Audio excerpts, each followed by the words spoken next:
Hello and welcome to CineBites. On today's episode, we are getting into Kill Bill Volumes 1 and 2. Today we have some delicious flavors, and we're going to slice and dice our way through this episode. Slice.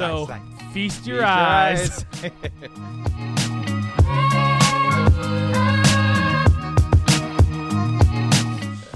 Yeah, I'm excited about this one. I know I've talked about several times within, our series and everything about Quentin Tarantino. So anytime we have a chance to talk about Quentin Tarantino, it's always a fun time. It is always funny to see us review, Super Mario Brothers and then go to Kill Bill and then back to, so it's a very diverse catalog of movies that we talk about. We're divorced. We're divorced. No. We're divorced. What about the kids? No, it's a very diverse. So I think it's cool to still talk about it and give our input about movies, because that is the beauty of movies, is it ranges from so many different sides of the movie scale. So is this we did Reservoir Dogs, so this is the second Quentin Tarantino movie we did? Yes. Or did we do another one? No, I think when we did one of the Cinesnacks, I think one of the movies was probably one of the answers. But I think as far as reviewing it, this is the only other one. If we're wrong, let us know. Because I think so. Wrong. I think Reservoir Dogs and this eventually, we're going to cover both Kill Bill movies in this, because we figure, if you've seen them, the first one leads straight into the second one. They're one right after another. Yeah, it's all just one essential big movie. It's one big movie that they split into 2 volumes because it was really long. So anyway, split in two with a katana, pun intended. Yeah. So anyway, we're combining it all into one.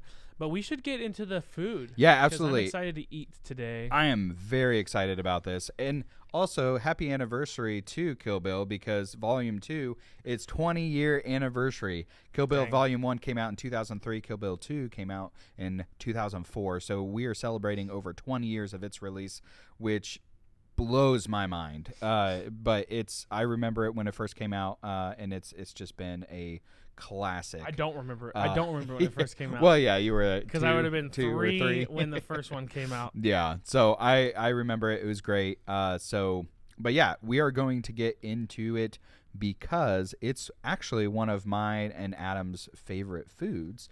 You will see this if you have seen the movie. You will see that there is a small scene with this food, and it is sushi. Let me get a picture. Who doesn't love a good old plate of sushi? I always forget the picture, but you know what? That's okay.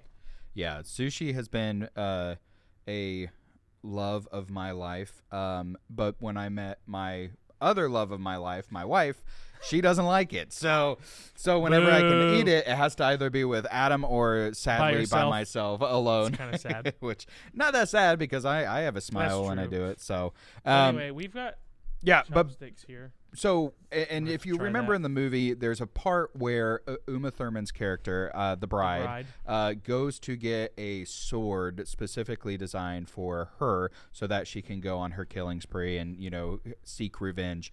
And she goes to the master swords maker, I guess, whatever his title was, I don't remember what his name is. Hanzo. I only think that might be right because I'm reading it directly off the screen. But he is retired from the sword creating game and owns a sushi shop. And I think that's right, if I'm remembering correctly.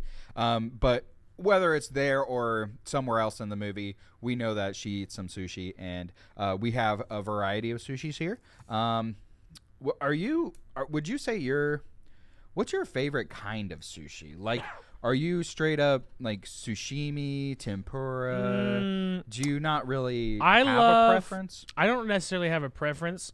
I would say, you just soy sauced everywhere. Just dump it all over. I don't care. Okay with that? Okay. Or dump it on the table. That's fine too. It's missing all the sushi and going all on the table. I think it's like my least favorite is probably sashimi. Oh, you need a napkin? Do you need a napkin? I don't have a napkin, but I don't need one because I didn't get soy sauce all over me. Yeah, that's just... my least favorite is probably sashimi. It's not that the raw fish, like, I'm not scared of the raw fish. I've eaten it plenty of times. It's just that I feel like, I don't know, especially unless you get really, really fancy stuff, the raw fish is mostly flavorless to me. And then you got to put a bunch of things on it. Now, I'm sure lots of people will say, well, that's why you have to get good fish. Right. And I understand that because I've actually had sushi in Japan, and I do think it was better. They have mostly just sashimi there. But here, of course, in terms of American sushi, I really like and stuff Midwest, that has the little crispy, or are they crispy onions on top? Mm-hmm. Oh. I'm making a mess. So good. But I don't discriminate. No, I don't either. Give me any plate of sushi, and you say it's sushi, I'll eat it. But I will It's say, so good. I don't do wasabi usually. Oh. You're doing a little wasabi, huh? I do. I do a little bit of wasabi. Like, I put it on my chopsticks and then pick up the sushi, and it just... I've been doing that. It's kind of like if you're eating a prime rib, and you just put a little bit of horseradish on it. Just like a thin layer. It doesn't have to be a crazy amount. It just elevates it so much. I don't know. I love it. I don't really do with the ginger, though. No. And that ginger looks pretty rough. So, but yeah, so good. And this is technically our first meal of the day, so. Yeah, I'm hungry. Yeah, that's good. And we're not professional sushi makers, so this is actually just grocery store sushi. Spoilers. So it's not the greatest stuff, but I still really like it. I don't mind it, honestly. Like, I would prefer if you could go to a Japanese steakhouse and get sushi, or wherever you get your sushi. But if you go to some grocery stores have really upped their game when it comes to, because they have. I think in general, everywhere has upped their sushi game because it's so popular. Most of the time they make it in store. Yep. So that's another thing. Man, this is good. Who doesn't love a good old sushi? It was like I bet 60. A lot of people are like, "Oh, I don't like sushi." Yeah, I'm sure. There's there's a lot of like people. your wife. Yeah, that one for sure. There was 20 pieces of sushi on this plate. Yeah.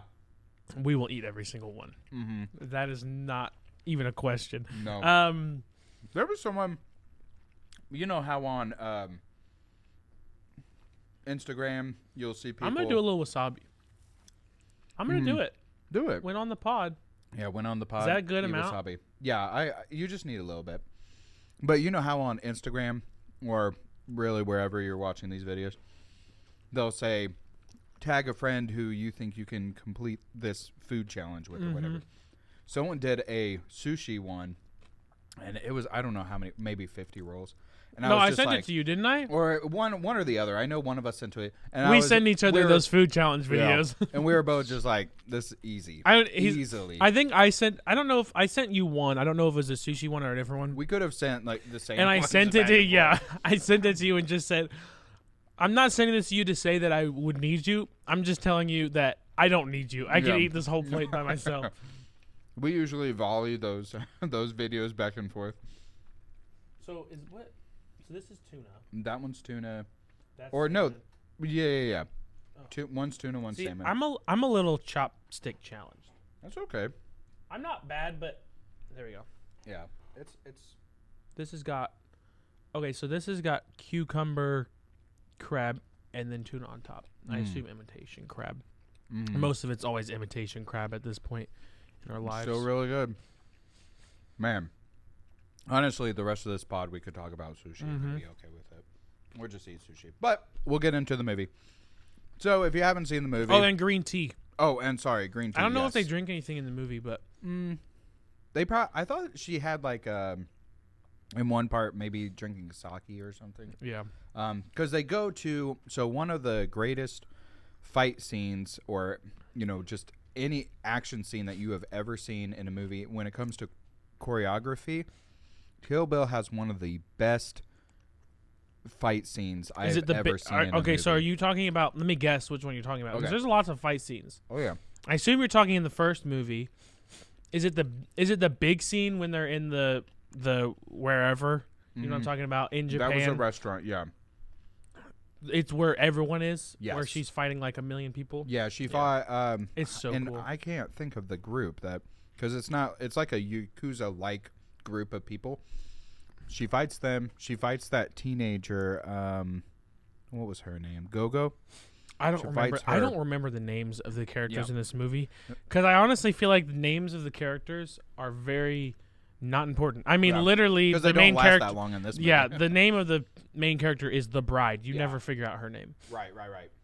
But so one of the greatest fight scenes I've ever seen in my entire life, and it's the choreography is so good. I mean, the violence is there. It's so insane. Yeah, it's really one of the greatest scenes. And so that was set in a restaurant. So as far as drinks go, it could have been, you could have had anything it's drink adjacent. Mm-hmm. I'm sure. Oh yeah. But so Kill Bill, I know we both took a bite, so it's gonna be hard for both of us. Right. Before we move into that, I will say a little bit of wasabi. I don't hate it. Yeah, that's what I'm saying. You don't need to like. I've done it before. It's just I never go to it because I never think it needs it. Yeah. I don't necessarily think it. To me, I don't know if it needs it, but I don't hate it. Mm-hmm. Preference. It's not bad. It's kind of like eating tacos. You can eat tacos plain and it's delicious, or if you want to spice it up a little bit with hot sauce, you can. Same thing. Yeah. Wasabi is sushi hot sauce. There you go. So. Or maybe hot sauce is Mexican wasabi. Wasabi. Which came first, chicken or the egg? Which came first, the wasabi or the hot sauce? Mm-hmm. I assume the wasabi. Yeah, I don't know. What is wasabi? They're like peas. Wasabi peas. They're spicy peas. Yeah, but you can buy wasabi peas just by the bag and eat them. Yeah, I know, but is that just the, or do they add anything to this, or is it just the wasabi peas? That's what I'm wondering. I think it's just a pureed wasabi pea. I think because I think they're naturally that spicy. And let me try wasabi or Japanese horseradish is a plant of the family Brassicaceae. Oh, wow, that really helps me. So the wasabi peas they create, so they create it from that plant, or is that no? Well, which also includes horseradish and mustard. So. Wasabi is a version of a horseradish, a Japanese horseradish. Mm-hmm. The plant is native to Japan and the Russian Far East, including as well as the Korean Peninsula. What did you do? Oh, I got big thing of wasabi. I love it when it goes. Like a lot of people hate this. I love it when it goes through your nose. You can feel it. Oh my gosh, that was good. It naturally grows along stream beds in mountain river areas in Japan. Riveting. It's a horseradish native to Japan. Cool. That's all it is. It's just horseradish. Japanese horseradish. So Kill Bill. So about it. But yeah, I mean it's definitely really good. And we'll lump this up when we talk about the movie too. So we can do a rough synopsis. I mean, if you haven't seen it in 20 years, or if you weren't old enough when it came out, you could always rewatch it. But this is definitely one of the finest Quentin Tarantino movies, and for a lot of different reasons. I think it stands out for one from his other It still has a Quentin Tarantino-esque feel to it, just because of the blood and the gore, and it's that very Quentin Tarantino. But it stands alone by itself, and rightfully so. I mean, it's such a good movie, so iconic. I mean, Kill Bill with a Uma Thurman biker setup, like that character, you're just like, oh, that's Kill Bill. I can spot that a mile away. So there's a lot of very iconic moments in this movie, and I think that was actually kind of a that outfit. I think was kind of a, what would you say? What's a word for honoring another? Bruce Lee. Yeah, so I think it was homage. It was kind of an homage for Bruce Lee's character, and was it something? Enter the Dragon. Enter the Dragon. Is it Enter the Dragon? I think is it's the name. One of the one. It's either that or what's the one where he has to go on every level, and I think Kareem Abdul-Jabbar was in it. I don't remember. I forget. Anyways, I think that was kind of an homage to him, and really, this whole movie I feel like is an homage to kind of the martial arts film. This whole movie is like a Bruce Lee, like I wouldn't say knockoff because it's its own thing, but I can't think of anything else. It's like a Bruce Lee. Which one do you want? I don't care. Okay. It's like a Bruce Lee. I don't know. The only words I can think of are Bruce Lee knockoff. But I don't want to say knockoff because that makes it seem like it's a negative thing.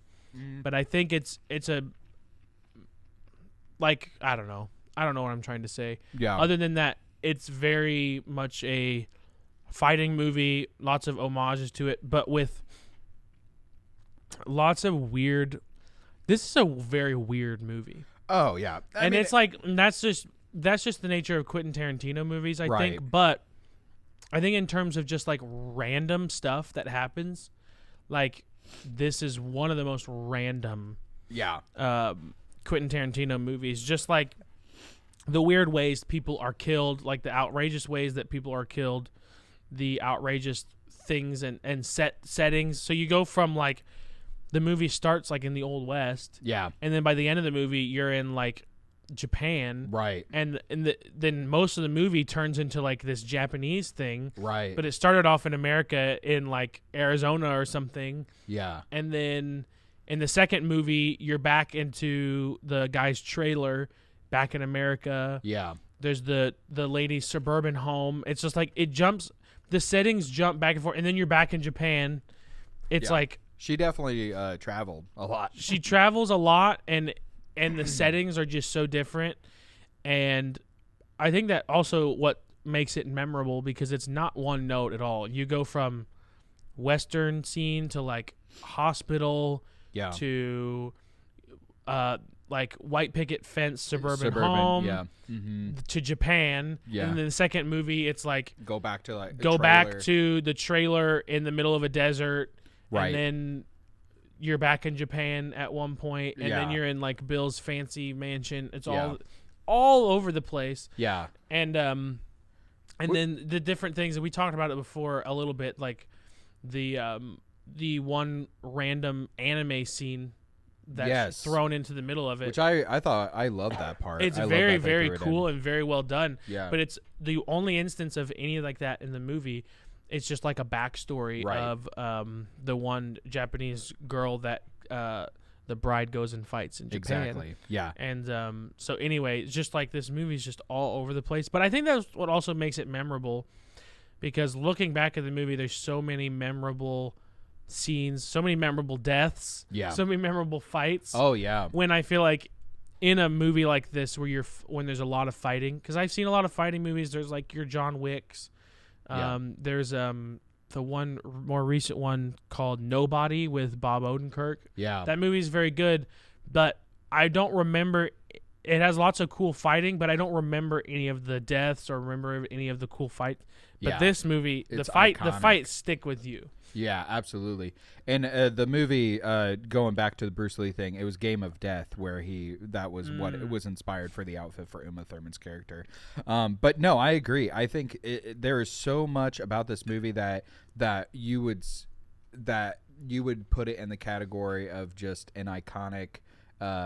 You could even say cult classic, because I mean, a lot of Quentin Tarantino movies does have that cult following, but I think even in a larger scale, I think Quentin Tarantino at the end of the day is going to be one of the top best or most recognized directors in Hollywood. And he started, I mean, I've talked about this before too many times on the pod, but like if you know his history, I mean, it's cool to see that. And this is one of his movies, I think, that really, if he wasn't already running, this movie made him sprint, Yeah. you know, and I think that was, I give Kill Bill a lot of the credit for, and I'm sure he does too, but fantastic movie, fantastic film.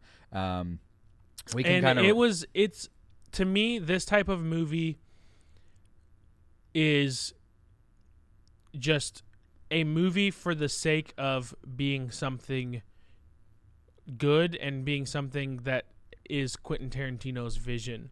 yeah, You know what I mean? It's not just like someone had this idea, and that's how all of Quentin Tarantino's movies are.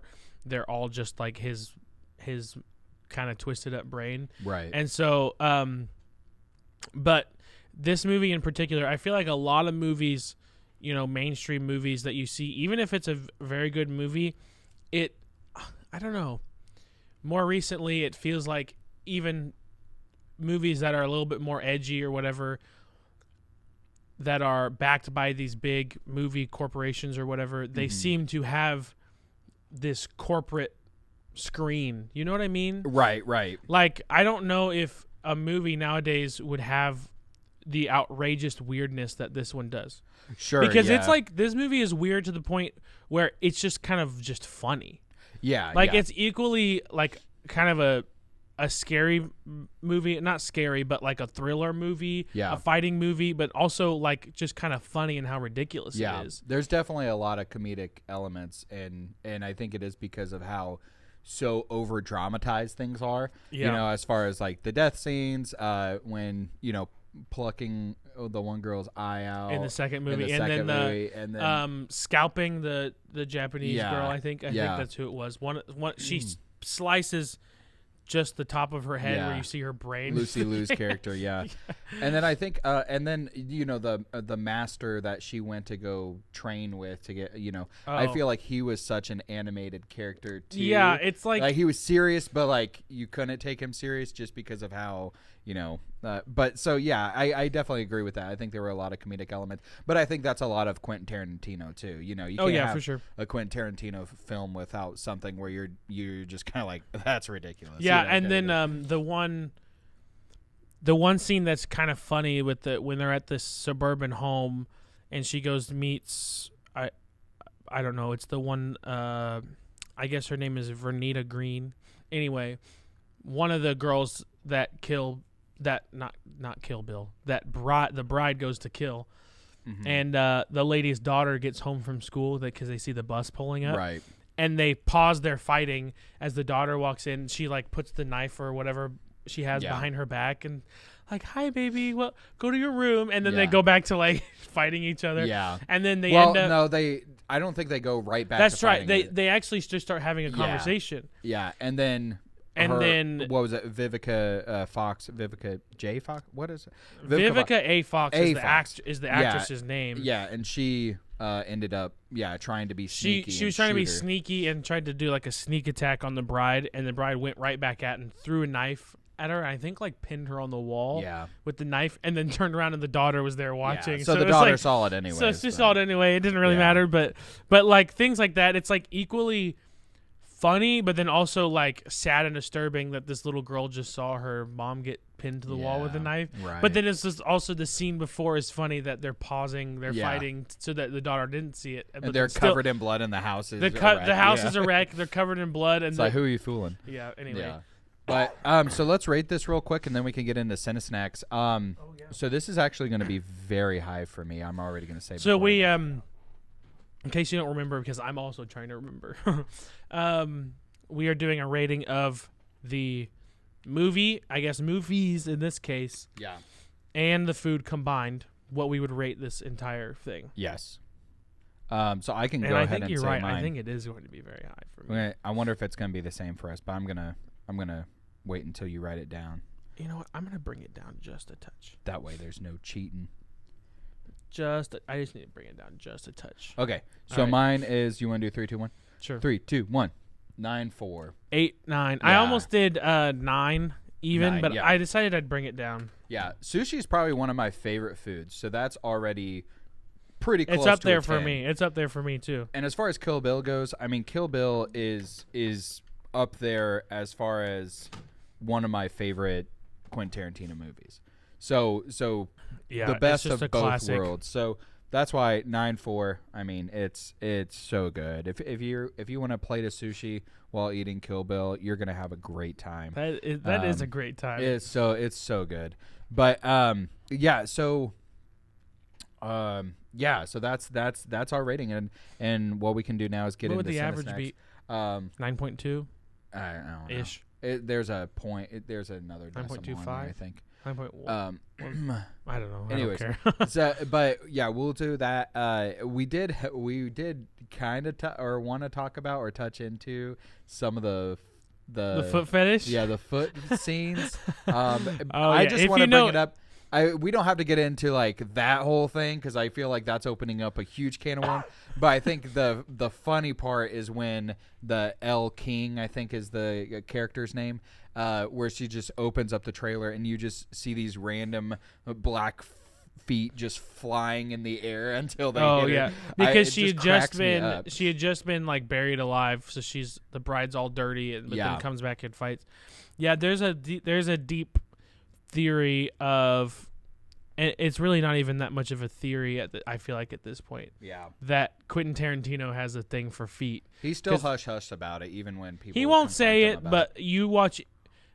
I think every one of his movies, there's a scene where there's someone's like bare feet. Yeah, something. Yeah, and there's at least two that I can think of in Kill Bill 1 and one in Kill Bill 2. Yeah, that's one of them. That's true. So anyway, so if you're watching older Quentin Tarantino films and you see it, you'll be like, if you see some feet, then you'll know. Kind of makes sense. And it's not even just a brief thing; it's like a focused, zoomed in shot, of a foot or both feet. So anyway, wild stuff.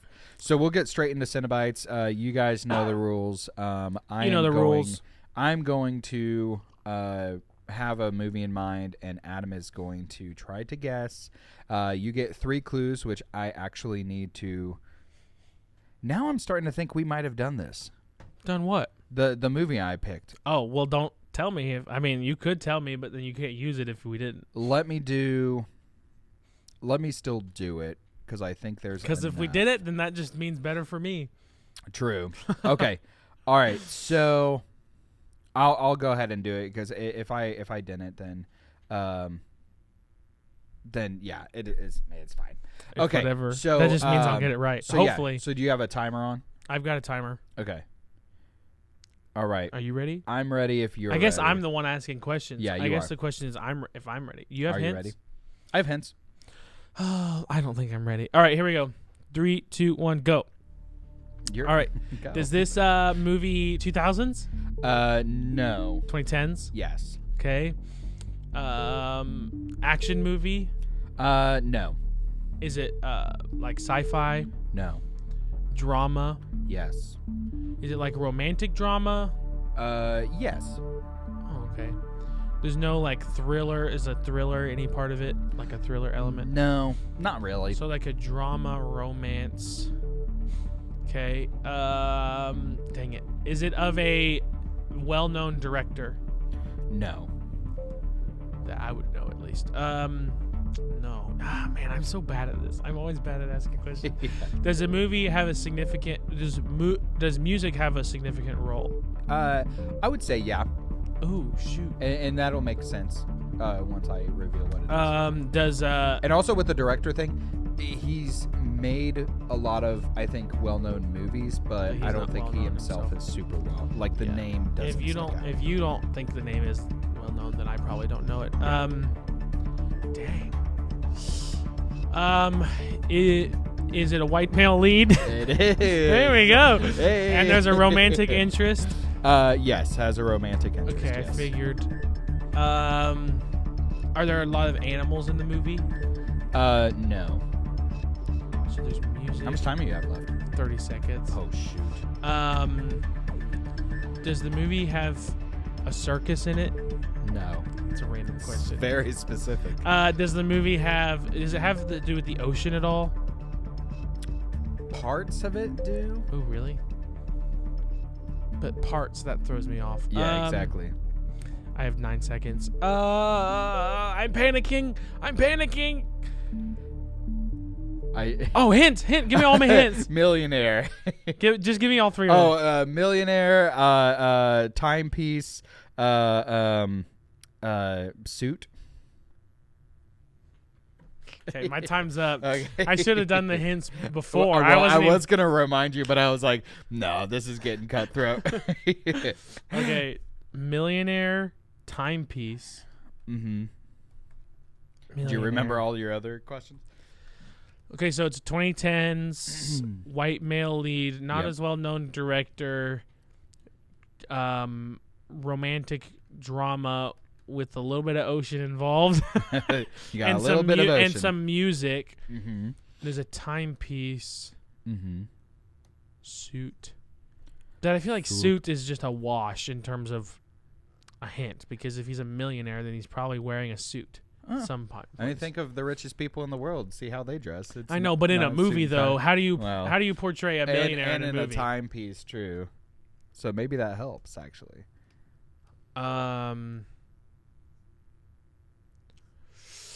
Okay. Okay, so you're saying the movie is a timepiece. Yes. Because you said timepiece, and I thought of like a piece of time, a watch, like a sometimes people call sometimes people call a watch or like a pocket watch a timepiece. No, that's not. But it's but you're calling the movie a timepiece in a time. Yeah. Got it. Yeah. That might actually help. That helps. But it's in the 2010s, a timepiece. Now I'm thinking we might not have done this. No, I feel like it would have rang a bell if it. Yeah. Ding, ding, ding. All right, I guess I should make an answer. And then I'll have another comment after this, but you have to guess it first. But it's made in the 2010s. I'm just thinking of movies that are timepieces, but then I'm just thinking of old movies. Right. Which doesn't help me because it's a modern movie that's supposed to look old. Right. I'm picking it up. That still doesn't help me. Oh, I didn't even write it down. Hold on. Yeah, you should. Okay, good. That gives me a few more seconds. No one knows except me. Right. And it's got music decently involved in it, as you say. But I said I'll have to explain that one too.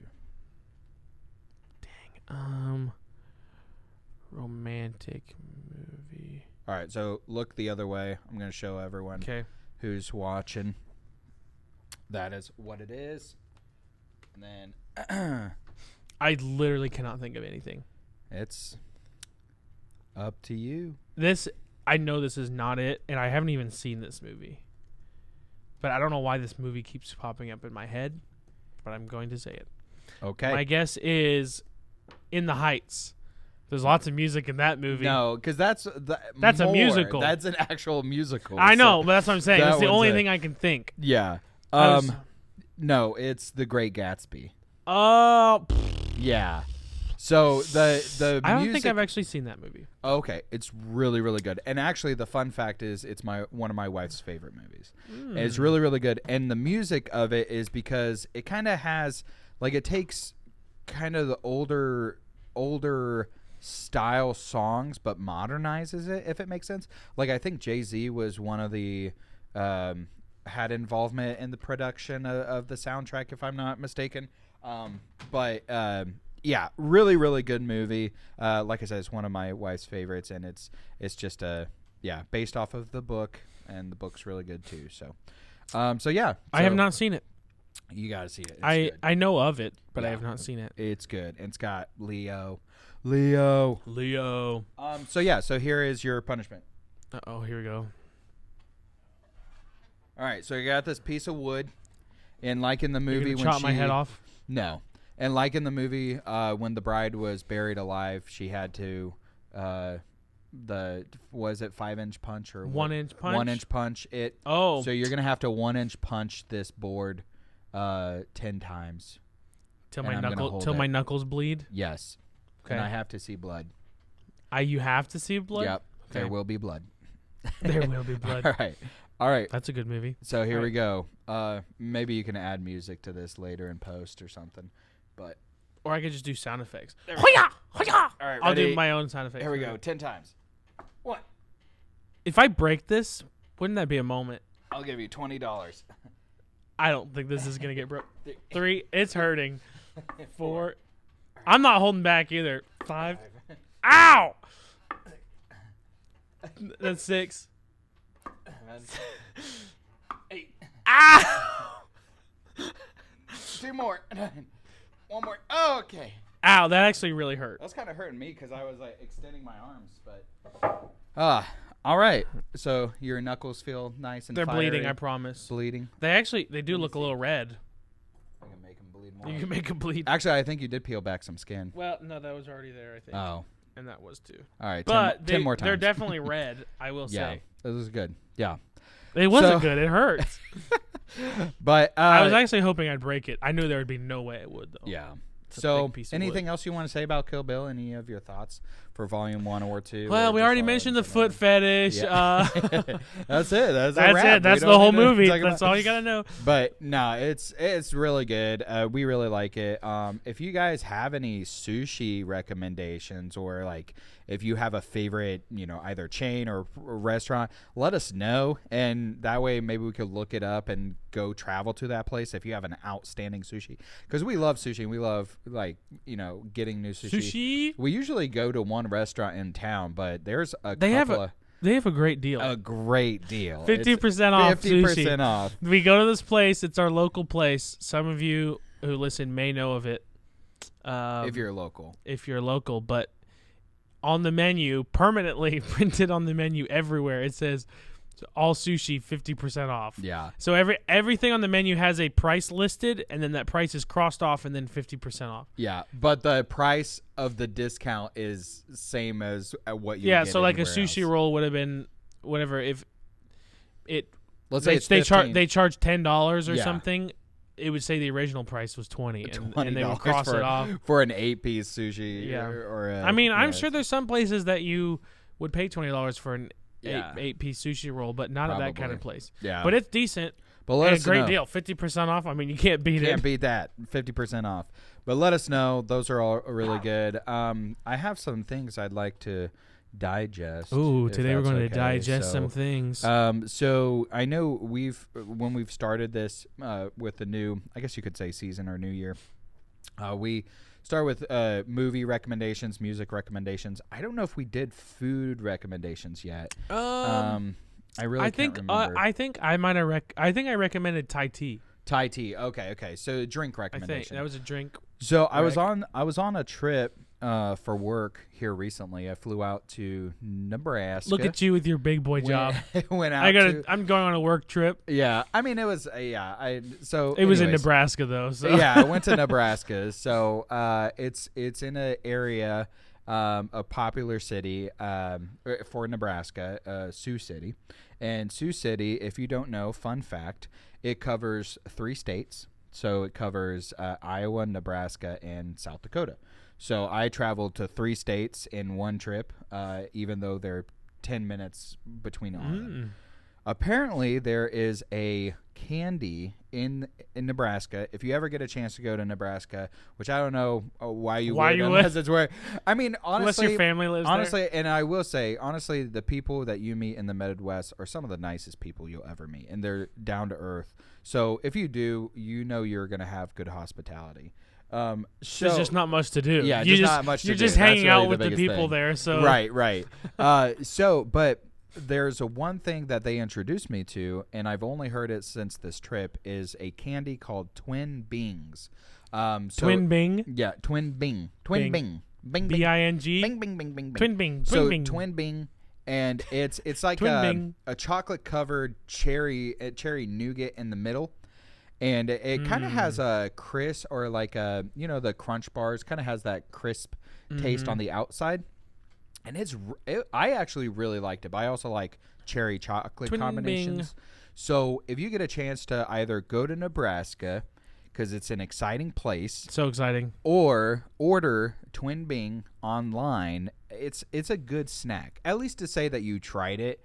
Because I don't think you need to travel all the way to Nebraska or if you're a listener and you're in Nebraska, Here hello. you go. Thank you for introducing me to Twin Bing, because they are tasty. They're a tasty little You treat. can buy a case of it, 360 bags of Twin Bing. It's called a Twin Bing because I think there's 2 in the bag. 360 packs. 360 packs for a case, $341. That's actually a really good deal. You But can buy that's it a huge food case 60 just to try one. Well, I mean, if you really like it, Yeah, you don't I live in guess. Nebraska, you can buy it in bulk on foodcity.com. They also Food have City. it in Omaha. They have it at the airport. So if you're in Omaha, if you want to go to Omaha, there's a few things to do in Omaha. If you're in the area, get a Twin Bing. It's really good. I really thought it was tasty, but that was one thing that came to mind as far as digesting. So Man, I'm just digging into foodcity.com. You can buy not bulk. a sponsor. Not a sponsor. But Food City, if you want to reach out. If you want to reach out to us and give us some You discounts. can buy bulk foods of all kinds of stuff. There you go. Yep. So, Twin being included. so I'm going to wrap this up. Yeah, Kill Bill, great. Sushi, great. Twin Being, great. Just a great day. Just a great great being day. great. Everything great. Twin Being, great. Kill Bill, great. Sushi, great. Twin being, great. But thanks for watching or listening. Hope you enjoyed time with us. As always, we love talking about food and movies, and we love that you're listening and joining along with us. So really appreciate you guys. Appreciate your following. And you can watch us or continue watching us on YouTube or Instagram, or listen to us on all major podcast platforms. And if you know other people who might be interested in these things too, it's always good to have a recommendation and grow our Munchie community. That maybe our podcast is your digest to your friends. Ooh, okay, there we go. Your yeah, recommendation. I have a digest. I have a thing that you need to digest. Yeah. They will be very confused what you're talking about. There you go, CineBites. So we appreciate you guys, and we will see y'all later. So bon appetit and happy viewing.